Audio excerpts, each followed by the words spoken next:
مفتی Salman Gangohi official کے YouTube channel کو subscribe کریں، ویڈیو کو لائک کریں اور مزید بیانات سننے کے لیے بیل آئیکن پہ کلک کریں۔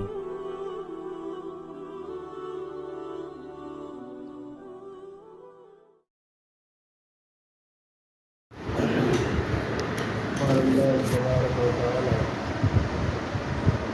الا بذکر اللہ تطمئن القلوب۔ محترم بزرگوں اور ساتھیوں، اللہ تبارک و تعالیٰ نے انسان کے اندر دو چیزیں رکھی ہیں، ایک انسان کا جسم اور دوسرے انسان کی روح۔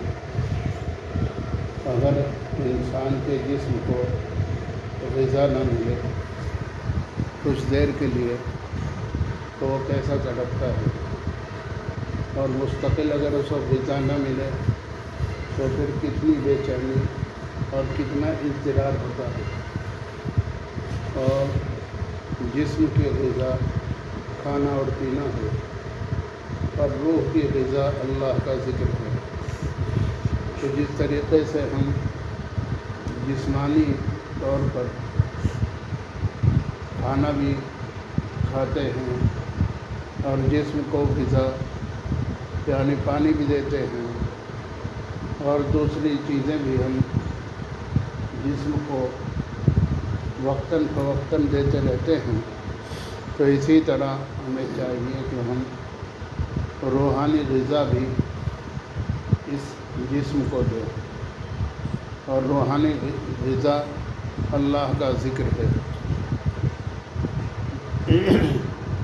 بعض آدمی ظاہری طور پر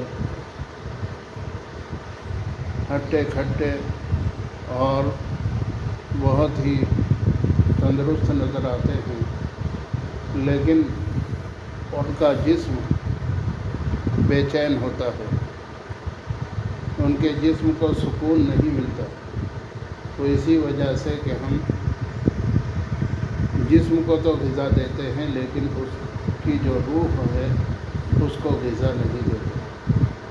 اس لیے ہمیں چاہیے کہ ہم جس طرح جسمانی غذا کا اہتمام کرتے ہیں اسی طرح روحانی غذا کا بھی اہتمام کریں۔ محترم بزرگوں اور دوستوں، حضرت قاری طیب صاحب رحمۃ اللہ علیہ نے لکھا ہے کہ روحانی غذا میں سب سے اہم درجہ نماز کا ہے۔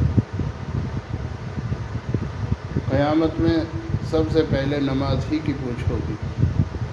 5 وقت کی نماز پابندی کے ساتھ پڑھی تھی یا نہیں پڑھی تھی؟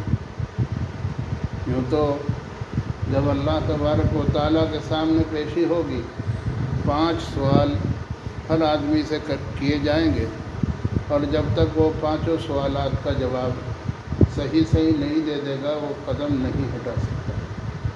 وہ ایک دن 50,000 برس کا ہوگا۔ اسی لیے ہوگا کہ ہر آدمی سے 5 سوال کیے جائیں گے، اور ہر آدمی کو ان 5 سوالوں کا جواب صحیح دینا پڑے گا۔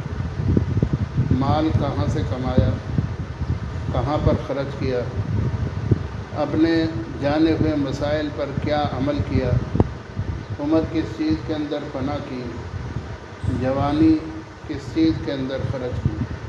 ہر آدمی سے ان 5 چیزوں کا سوال ہوگا، اور عبادات کے اندر جب سوال کا نمبر آئے گا تو سب سے پہلے نماز کی پوچھ ہوگی۔ اس لیے ہمیں چاہیے کہ ہم نمازوں کا پابندی کے ساتھ اہتمام کریں اور دوسروں کو بھی اس کی ترغیب دیں، اور اسی نماز کی ادا کرنے کے لیے یہ مساجد ہیں، اللہ کا گھر ہے، اللہ کے گھر کی ہم بنیاد رکھ رہے ہیں، تو اس کا جہاں تک ہو سکے اخلاص کے ساتھ اور جتنا اپنے سے ہو سکے اتنی محنت اور کوشش کرنی چاہیے۔ گھروں میں مستورات ہیں ان کو بھی کہیں کہ بھئی روزہ رکھ کر اللہ سے دعا کریں، اور وہ بھی اعتکاف کا اہتمام کریں، اور وہ نوافل بھی پڑھیں۔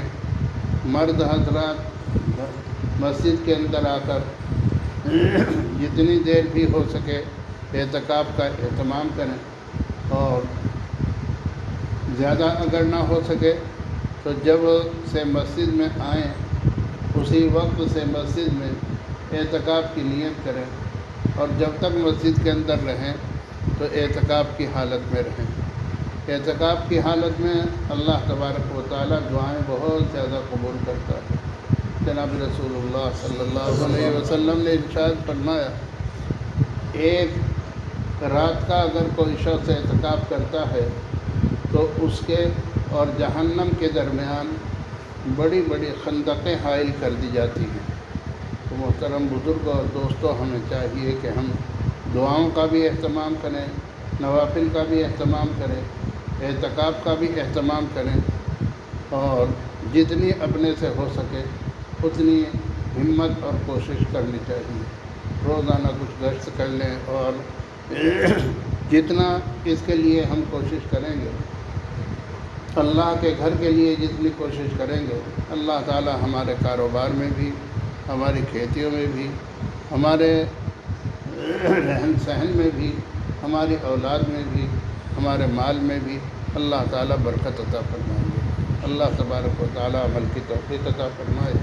سبحان اللہ سبحان إلا الله لا إله إلا الله لا إله إلا الله لا إله إلا